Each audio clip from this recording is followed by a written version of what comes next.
నేను అనుకున్నది ఏంటంటే యుఎస్ఏలో ఫస్ట్ ప్రీమియర్స్కే 9,000 టికెట్లు అయితే అమ్ముడుపోయాయి. ఈ యొక్క మూవీ వచ్చి 561 లొకేషన్లలో పడ్డదన్నమాట. ఓకే, సో షోస్ వచ్చి 250కి పైగానే షోస్ అనేటివి పడ్డాయి ఫస్ట్. ఇప్పుడు చూసుకున్నట్లయితే బజ్ అనేది ఎక్కువ ఉంది యుఎస్ఏలో, భయంకరంగా ఉంది, అసలు నార్మల్గా లేదు. ఇక మన ఇండియాలో చూసుకున్నట్లయితే 1,500కు పైగా షోస్ అయితే పడ్డాయి ప్రీమియర్స్కి.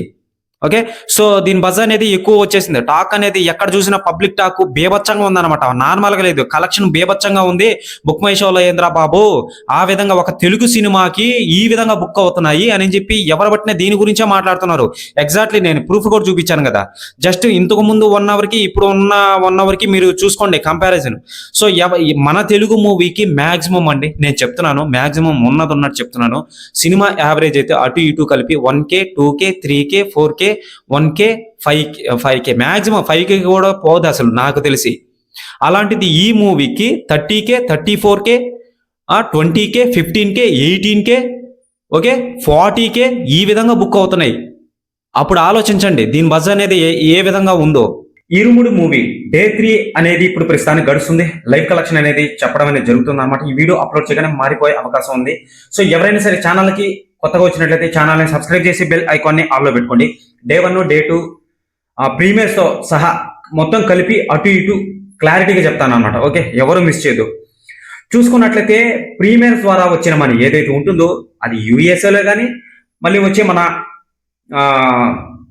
ఇండియాలో కానీ చూసుకున్నట్లయితే ఒక ఎక్కువ బజ్ అనేది క్రియేట్ అయితే అవుతుందన్నమాట. మీకు క్లారిటీగా నేను ప్రూఫ్లు కూడా చూపిస్తాను దీనికి బజ్ అనేది ఎంత క్రియేట్ అవుతుందని. ఓకేనా, నేను షాక్ అయ్యా ఒక్కసారిగా. ఎవరైనా సరే ఒక మ్యాక్సిమం ఒక ప్రీమియర్స్కి 1 డేకి 2 డేస్కి అంతే మ్యాక్సిమం, ఏ మూవీకి అయినా సరే కలెక్షన్ భయంకరంగా రావాలంటే. సో ఇది ఫ్యామిలీ ఆడియన్స్కి సంబంధించింది కాబట్టి దీనికి ఇంత బజ్ అనేది అసలు నాకు అర్థం కాల. విత్ ఇన్ 1 అవర్కి 34,000 40,000 30,000 15,000 18,000 ఈ విధంగా బుక్ అవుతున్నాయా బ్రదర్ నిజంగా. అసలు ఎగ్జాంపుల్ నేను ఒక స్క్రీన్ షాట్ కూడా చూపిస్తాను. ఇదే ఆ స్క్రీన్ షాట్. బుక్ మై షోలో అసలు ర్యాంపేజ్ గా మొదలవుతుంది. మీకు కొన్ని ఫొటోస్ కూడా చూపిస్తాను చూడండి. నేనున్న ఏరియాలో కనీసం ఒక 10-15 థియేటర్లు అయితే ఉంటాయన్నమాట నేనున్న ఏరియాలో. ఓకే, సో ఎలా బుక్ అవుతున్నాయంటే చూడండి, అన్ని ఎల్లో మార్కే. ఈ సైడ్ ఉంటుంది, ఈ సైడ్ కానీ ఈ సైడ్ కానీ చూపిస్తాను చూడండి. అన్ని ఎల్లో మార్కే. ఒక థియేటర్కి అయితే అసలు మార్నింగ్ షోకి ఈవినింగ్ షోకి నైట్ షోకి అసలు లేవు టికెట్స్, అసలు లేవు. దాన్ని క్లిక్ చేస్తుంటే అసలు రావట్లేదు, అన్ని సోల్డ్ అవుట్. సో ఈ విధంగా మీరు చూశారు కదా, చూడండి ఇప్పుడు నేను చూపిస్తున్నా. ఓకే, ఈ విధంగా అనమాట. సో అసలు దీనికి కలెక్షన్ ఎలా వస్తుందంటే భయంకరంగా వస్తుంది బ్రదర్ నిజంగా. క్లారిటీగా చెప్తాను, క్లారిటీగా చెప్తాను, ఎవరు మిస్ చేయొద్దండి. ఓకేనా, చూసుకున్నట్లయితే డే 1 కలెక్షన్ వచ్చి 15,30,00,000 అయితే సంపాదించింది. ప్రదర్శనలు వచ్చి అంటే దీనికి షోస్ వచ్చి 2,000కి పైగా పడ్డాయన్నమాట. ఓకేనా, 2,000కి పైగా పడ్డ 15 కోట్ల పైనే వచ్చింది. ఓకే, గ్రాస్ పరంగా చూసుకున్నట్లయితే 17 కోట్లు అయితే ఉందన్నమాట. ఇక రెండవ రోజు చూసుకున్నట్లయితే 16,20,00,000, గ్రాస్ పరంగా చూసుకున్నట్లయితే 18 కోట్ల పైగానే ఉందన్నమాట. సో షోస్ వచ్చి 2,000కు పైగా అంటే దాదాపు 3,000కు పడ్డాయన్నమాట. ఈ రోజు డే 3 అండి. ఓకేనా, ఈ యొక్క మూవీ ఇచ్చి 2,30,00,000 అయితే సంపాదించింది ఇప్పుడు ప్రస్తుతానికి. ఓకే, 700కి పైగా షోస్ అయితే పడ్డాయన్నమాట. టోటల్ గా ఈ యొక్క మూవీ వచ్చి నెట్ కలెక్షన్ లో ఓన్లీ మన ఇండియాలో నెట్ కలెక్షన్ 33,79,00,000 అయితే వచ్చింది. ఇక ఓవర్సీస్ నుంచి వచ్చిన డబ్బు ఏదైతే ఉంటుందో అది యుఎస్ఏ నుంచి వచ్చిన మనీ. సో అది నార్మల్ గా ప్రీమియర్స్ నుంచి ఒక 5 కోట్ల పైనే ఉందన్నమాట ఇప్పుడు ప్రస్తుతానికి చూసుకున్నట్లయితే. ప్రీమియర్స్ డే 1 డే 2 తీసేయండి. ఓకే, సో ప్రీమియర్స్ నుంచి వచ్చిన మనీ ఏదైతే ఉంటుందో అది 5 కోట్లకు పైగానే ఉంటుందన్నమాట. ఇక డే 1 డే 2 డే 3 కలెక్షన్ చూసుకున్నట్లయితే మాక్సిమం ఒక 10 కోట్ల పైనే ఉంటుంది. మాక్సిమం 10 కోట్లు ఏంటి 15 కోట్ల పైనే ఉంటుంది అనమాట. కరెక్ట్ క్లారిటీగా తెలీదు ఈ ఒక్క విషయంలో వరకే. ఓకేనా, సో ఇక చూసుకున్నట్లయితే మన ఇండియన్ ప్రీమియర్స్ అంటే మన ప్రీమియర్స్ చూసుకున్నట్లయితే కనీసం ఒక 16 కోట్ల పైనే ఉంటుందని చెప్పి ఇంతకు ముందే చెప్పాను అనమాట. ఇక మొత్తం కలపండి ఎంత ఉందో ఏంటో మేము ఓకే వదిలేస్తున్నాను అనమాట. ఓకే, సో ఇది కలెక్షన్ నార్మల్ గా చూసుకున్నట్లయితే. ఇక మన ఇండియాలో గ్రాస్ పరంగా చూసుకున్నట్లయితే మొత్తంగా కలిపి 39 కోట్ల పైనే ఉంది. అంటే దాదాపు 40 కోట్ల పైనే ఉందన్నమాట. వీళ్ళు అఫీషియల్ పోస్టర్ వదలాలి, వదిలిన తర్వాత దాని మీద వీడియో అనేది చేస్తానన్నమాట. బ్రదర్ ఇంతే ఉంటుంది కదా కలెక్షన్ అనేది మీకు ఒకటైతే ఉండొచ్చు, కానీ ఆఫ్లైన్ బుకింగ్ అనేది ఉంది కదా ఒకటే ఆన్లైన్ బుకింగ్ అయితే ఇప్పుడు దాకా చెప్పానమాట. నేను ఒక ఆఫ్లైన్ బుకింగ్ అనేది ఉంటుంది కదా, అసలు ఆన్లైన్ బుకింగ్ కన్నా ఆఫ్లైన్ బుకింగ్ ఎక్కువ జరుగుతుంది, మీకు తెలుసో తెలీదో. సో అదొకటి ఉందన్నమాట. అదంతా మొత్తంగా లెక్కించి వీళ్ళ అఫీషియల్ పోస్టర్ అనేది వదులుతారు. డే 1 కలెక్షన్ అనేది ఎంత వచ్చింది ఏంటి అని, ఓకేనా. సో ఫస్ట్ రోజే 900 టికెట్లు అయితే అమ్ముడుపోయాయి, 1000కి పైగా. దానికి కలెక్షన్ ఎక్కువ మోతాదులో వచ్చేసింది యుఎస్ఏలో. సో ప్రీమియర్స్ నుంచి అటు ఇటు చూడంగా లెక్కిస్తే ఒక 5 కోట్ల పైనే వచ్చింది. ఇక మన ఇండియాలో చూసుకున్నట్లయితే ఈ మాదిరిగానే ఉందన్నమాట. మొత్తం కలిపి మన ఇండియాలో చూసుకున్నట్లయితే ఒక 39 కోట్లు, అంటే 40 కోట్ల పైనే ఉందన్నమాట. మూవీ బడ్జెట్ తక్కువ, చాలా తక్కువ మూవీ బడ్జెట్ వచ్చి. వీళ్ళ పడ్డ కష్టం నార్మల్ గా లేదు బ్రదర్, నార్మల్ గా లేదు. నేను చూపించిన స్క్రీన్ షాట్లు మీరు చూశారు కదా, ఏ విధంగా ఫ్యామిలీ ఆడియన్స్ అనేటివి వెళ్ళారు. యుఏ సర్టిఫికేట్ అనేది దీనికి ఇచ్చారనమాట. అంటే చిన్న పెద్ద తేడా తెలియకుండా ఎవరైనా చూడొచ్చు ఈ మూవీని. సో ఆ విధంగా ఉంటుంది.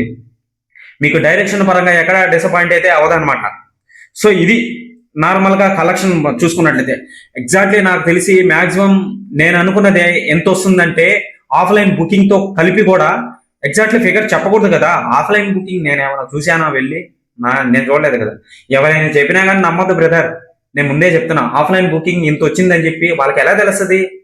మూవీ మేకర్స్ ఏమన్నా వాళ్ళు ఫోన్ చేసి చెప్తారా ఏంటి? అది తెలియదు, అది ఇంపాసిబుల్. అది వాళ్ళకే తెలుస్తుంది, ఎవరికి? మూవీ టీం వాళ్ళకి. ఎందుకంటే ఇన్ని కోట్లకి అమ్ముడు పోయింది కాబట్టి ఎంత వస్తుంది ఏంటి జిఎస్టీతో సహా పే చేసిన తర్వాత వీళ్ళకి లెక్కలు చెప్తారనమాట. లెక్కలు చెప్పి డే 1 కలెక్షన్ అనేది అఫీషియల్ పోస్టర్ రూపంలో మనకు వదులుతారు. అది మనకు కావాలి. అది ఎప్పుడు వదులుతారు ఏంటి అని చెప్పి మనం చూద్దాం, వెయిట్ చూద్దాం అనమాట, ఓకేనా. సో ఇక చూసుకున్నట్లయితే కలెక్షన్ల పరంగా ఇంతే ఉంది కాబట్టి, సో మొత్తంగా ఎంతండి? 33,79,00,000 నెట్ కలెక్షన్. దాంట్లో గ్రాస్ కలెక్షన్ 40 కోట్ల పైన ఉందన్నమాట. జిఎస్టీ కట్ అయింది కాబట్టి అప్పుడు చూసుకోండి ఎంత కట్ అయిందో. 33,79,00,000 నెట్ కలెక్షన్ అంటే 40 కోట్లు అంటే దాదాపు జిఎస్టీ ఎంత కట్ అయింది? ఒక 7 కోట్లు కట్ అయింది జిఎస్టీ అనేది మన ఇండియాలో. డే 1, డే 2, డే 3 నేను చెప్పేది, ఓకే, అర్థమైంది అనుకుంటా. సో ఇదండి నార్మల్ గా కలెక్షన్ అనేది. ఇక చూసుకున్నట్లయితే మూవీ బజ్ అనేది నేను ఆల్రెడీ చూపించేసా మా ఏరియాలో ఎలా ఉందని చెప్పి నేను చూపించేశాను కదా. సో ఎక్కడ మీకు చూడండి, మీకు మళ్ళీ మీరు ఫస్ట్ లో చూసుకున్నా మీరు చూసుకోవచ్చు. స్క్రీన్ షాట్లు చూపించా బుక్ మై షోలో, అసలు ఏ రేంజ్ లో ఉన్నాయి స్క్రీన్ షాట్లో. అసలు నాకు మైండ్ బ్లాక్ అయింది. ఈవినింగ్ షో, మార్నింగ్ షో, మళ్ళీ వచ్చి నైట్ షో, బేబచ్చమైన బజ్ అసలు దీనికి, ఓకే. సో ఇక స్టోరీ పరంగా కానీ మీకు స్క్రీన్ ప్లే పరంగా కానీ ఎక్కడ బోర్ అయితే కొడదండి, అది మటుకు ఎగ్జాక్ట్లీ చెప్పొచ్చు అనమాట. రవితేజ గారి యాక్టింగ్ పరంగా చూసుకున్నట్లయితే ఆ యొక్క మల్లెపూల సాంగ్ వినేదానికే వెళ్తున్నారు చాలా మంది నాకు తెలిసి. ఒక్కడు కూడా సీట్లలో కూర్చోవట్లేదు అసలు. అది నేను ఇప్పటికే 2 times అనేటివి చూసేసాను అనమాట. 3rd time అనేది మా ఫ్యామిలీతో వెళ్ళి చూడటం అనేది జరుగుతుంది. ఎందుకంటే చూడాలి, ఆ మల్లెపూల సాంగ్ కోసం అన్నా చూడాలన్నమాట. రవితేజ గారి ఎనర్జీ కోసం అన్నా చూడాల్సిందే. ఆ పాప యాక్టింగ్ పరంగా దానికైనా చూడాల్సిందే అండి. ఎందుకంటే తండ్రి కొడుకులు, అది పాప కూతురు తండ్రి, ఓకే, వీళ్ళిద్దరి మధ్య ఉన్న బాండింగ్ అనేది ఫస్ట్ నుంచి లాస్ట్ వరకు చూపిస్తూ వెళ్తూ ఉంటారనమాట. ఎప్పుడైతే ఆ పాపకి ఇదవుతుందో మనోడు అంతా రిలీజ్ అవుతాడనమాట మూవీలో, భయంకరమైన రిలీజ్ అవుతాడు. మీకు సాంగ్స్ పరంగా ఎక్కడ లేగైతే అనిపిది అనమాట. స్టోరీ అనేది స్లో పాయిజన్ లాగా ఎక్కిపోద్ది భయంకరంగా, ఓకే. సో ఇదండి కలెక్షన్ అనేది. ఎవరైనా సరే ఛానల్కి కొత్తగా వచ్చినట్లయితే ఛానల్ని సబ్స్క్రైబ్ చేసి బెల్ ఐకాన్ని ఆన్లో పెట్టుకోండి, ఓకే. బాయ్.